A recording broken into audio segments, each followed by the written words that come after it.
Hello friends, I am Santosh. Welcome to I सूत्रा।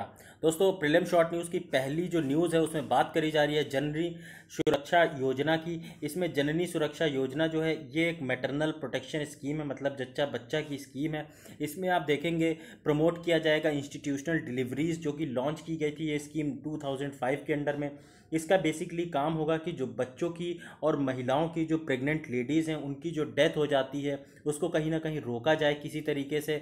उसके बाद उनको प्रॉपर हेल्थ बेनिफिट्स दिए जाए। इस स्कीम में जो बच्चों की वैक्सीनेशन है उस पर काम किया जाएगा और इसमें आप देखेंगे इसको प्रॉपरली इम्प्लीमेंट किया जाएगा। पहले ये प्लान्ड गोल नहीं था और इसे प्लान्ड वे में काम किया जाएगा। इसमें तीन तरीके की वैक्सीन लगाई जाती है। पहली है बीसीजी का टीका, दूसरा है डीपीटी, तीसरा है मीजल्स। तो आप इस बारे में आइडिया रख सकते हैं। बेनिफिशरीज जो होंगे वो डिस्ट्रिक्ट्स के अंदर में ये देखा जाएगा। जननी सुरक्षा योजना के तहत इसमें बेनिफिट प्रोवाइड किया जाएगा। ग्रेटर चांस दिया जाएगा कि बच्चों को प्रॉपरली 3 वैक्सीन तो एटलीस्ट लगे ही लगे। साथ में आप देखेंगे there are also links between socio economic factors and the probability of getting vaccinated. तो ये भी इम्पॉर्टेंट है। उसके बाद अगर आप देखेंगे तो बच्चों की जो आप जो वैक्सीनेशन है वो देखेंगे, जो एजुकेटेड पेरेंट्स होते हैं वो ज़्यादा प्रोबेबिलिटी होती कि वो अपने बच्चों को प्रॉपरली वैक्सीनेट कराएं। या फिर अगर उसको कंपेयर करेंगे आप, जो गरीब पेरेंट्स होते हैं, जो अनपढ़ पेरेंट्स होते हैं, वो अपने बच्चों की हेल्थ पे इतना ध्यान नहीं दे पाते, उनकी वैक्सीनेशन पे इतना ध्यान नहीं दे पाते। तो इस बारे में आप आइडिया रख सकते हैं जननी सुरक्षा योजना के बारे में। ये पूरा जननी सुरक्षा योजना का एक लोगो है, याद रखिएगा आप। फिर यहाँ पे बात की जा रही है Atal ranking institutions on innovation achievements की। ये एजुकेशन मिनिस्ट्री के द्वारा अभी रैंकिंग रिलीज़ करी गई। इसमें आप देखेंगे पहले ये एचआरडी मिनिस्ट्री हुआ करता था, अभी जो नया इसका एचआरडी मिनिस्ट्री का नाम है वो एजुकेशन मिनिस्ट्री रख दिया गया है। तो आइडिया रखिएगा। इसने ये अटल रैंकिंग इंस्टीट्यूशंस रिलीज़ किए हैं। इसमें बात की गई है इनोवेशन अचीवमेंट्स की, जो ARIIA बोलते हैं, Atal ranking institutions on innovation achievements.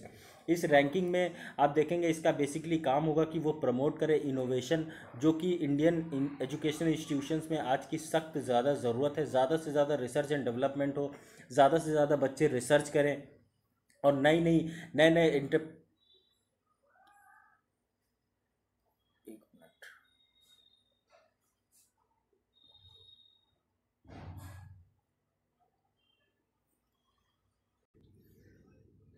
तो इसमें आप देखेंगे, इसमें बेसिकली जो कॉलेजेस हैं, जो अलग अलग यूनिवर्सिटीज़ हैं, उनको बेसिकली एंटरप्रेन्योरशिप सपोर्ट प्रोवाइड करने की बात की जा रही है। डेवलपमेंट किया जाएगा जिससे कि इनोवेटिव तरीके से लर्निंग करी जा सके। इंटेलेक्चुअल प्रॉपर्टी जनरेशन के बारे में बात की गई है। टेक्नोलॉजी ट्रांसफ़र, कमर्शलाइजेशन, ये सारी चीज़ों की बात करी जा रही है। इसमें आप देखेंगे टोटल 674 इंस्टीट्यूशंस जो हैं इस रैंकिंग के पार्ट हैं और अलग अलग कैटेगरीज में इनको डिवाइड किया गया है। National institute of national importance and central universities category. उसके बाद higher education institutes exclusively for women, private और सेल्फ फाइनेंस कॉलेजेस, प्राइवेट और self finance universities, government and government aided universities, ये सारी जो है इस कैटेगरी में इनको इन्वॉल्व किया गया है। Indian institute of technology Madras को जो है फर्स्ट रैंक किया गया है और जो आईआईटी मुंबई, दिल्ली, इन सारी जो इंस्टीट्यूट्स हैं इनको नेशनल इंपॉर्टेंस के तौर पर देखा जा रहा है और इनको सेंट्रल यूनिवर्सिटीज़ का दर्जा दिया गया है।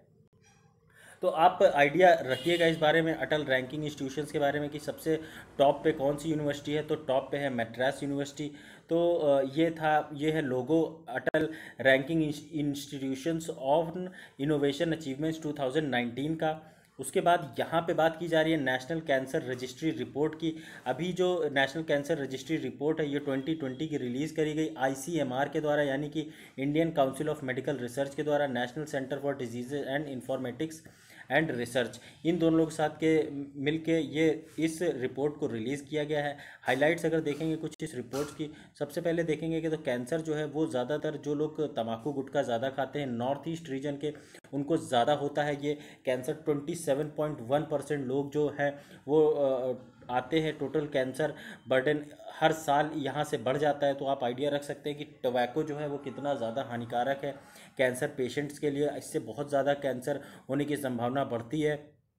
जो नंबर ऑफ कैंसर जो केसेस कंट्री के अंदर अगर आप देखेंगे तो ये 13.19 लाख है इस समय करेंटली, और ये बोला जा रहा है कि 2025 तक ये नंबर बढ़ के 15.7 लाख पहुंच जाएगा। तो आप समझ सकते हैं कि जो कैंसर है कितना घातक, कितनी घातक बीमारी है, और कोविड-19 के साथ में ये और भी ज़्यादा घातक हो जाता है। तो आप ये चीज़ समझिए, cancer of lung, mouth, stomach, oesophagus, ये सब जो है ये कॉमन तरीके के कैंसर है जो पुरुषों में पाए जाते हैं। वहीं अगर महिलाओं के अगर देखेंगे तो ज़्यादातर ब्रेस्ट कैंसर, सर्विक्स, यूट्री, ये सारे जो कॉमन कैंसर है वहाँ पे आप देखने को मिलते हैं महिलाओं के। उसमें सिग्निफिकेंट इसमें इंक्रीज़ देखा गया है जब से ब्रेस्ट कैंसर जो इंसिडेंस रेट्स ये बढ़े हैं वुमेंस को, और लंग और हेड नेक कैंसर जो है ये पुरुषों में बढ़े हैं।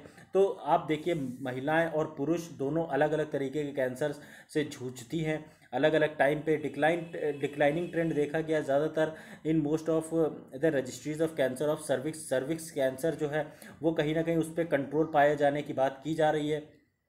इसमें आप देखेंगे कैंसर की जो इंसिडेंस रेट है मेल्स के अंदर, ये सबसे ज़्यादा आइजवाल के जो डिस्ट्रिक्ट है मिज़ोरम में, वहाँ पे सबसे ज़्यादा होता है कैंसर वुमेन को, महिलाओं को, क्योंकि वहाँ पे सबसे ज़्यादा टोबैको का कंजप्शन होता है।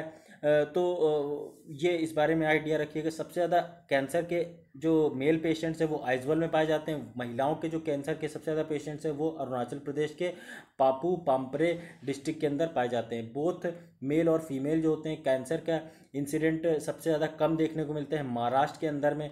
और ये देखेंगे सबसे ज़्यादा जो हाई टबैको है आइजवाल में, जो तम्बाकू खाते हैं लोग उनको ज़्यादा होता है। वहीं ब्रेस्ट कैंसर जो महिलाओं के है वो ज़्यादा होता है।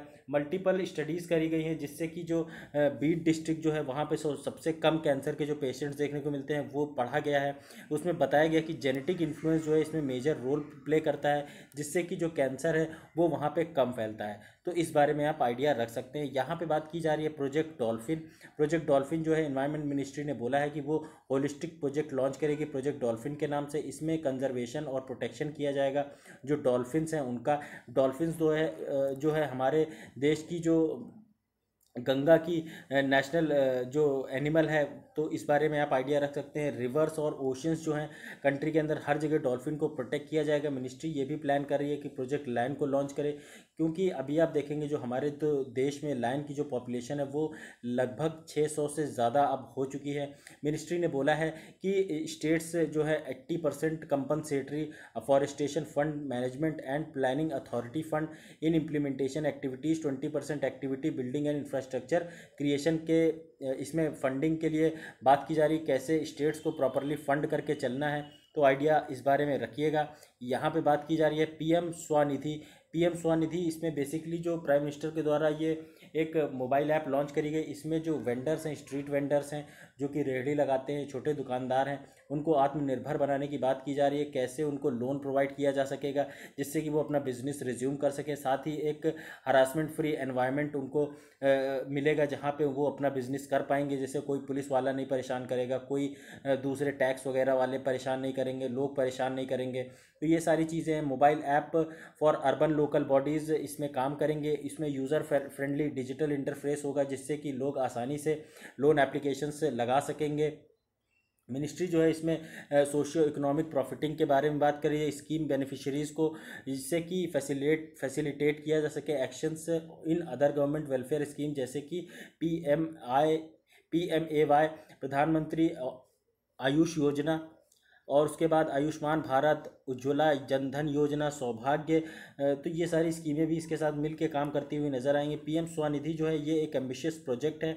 ऑब्जेक्टिव है इसका बेसिकली कि वो फॉर्मलाइज करे जो स्ट्रीट वेंडर्स है उनको कहीं ना कहीं टैक्स के दायरे में लेके आए और उनसे भी टैक्स वसूला जाए। उसके बाद उनको कैसे उनका बिजनेस बढ़ाया जाए जिससे कि वो कहीं ना कहीं इकोनॉमी में प्रॉपरली कंट्रीब्यूट कर सकें। तो दोस्तों ये था आज का टोटल लेक्चर। अगर आपको मेरा लेक्चर पसंद आता है तो लाइक करिए, नहीं पसंद आता तो डिसलाइक करने का पूरा हक है। कमेंट करिए, ज़्यादा से ज़्यादा शेयर सब्सक्राइब करिए। And thanks a lot for watching this video. जय हिंद।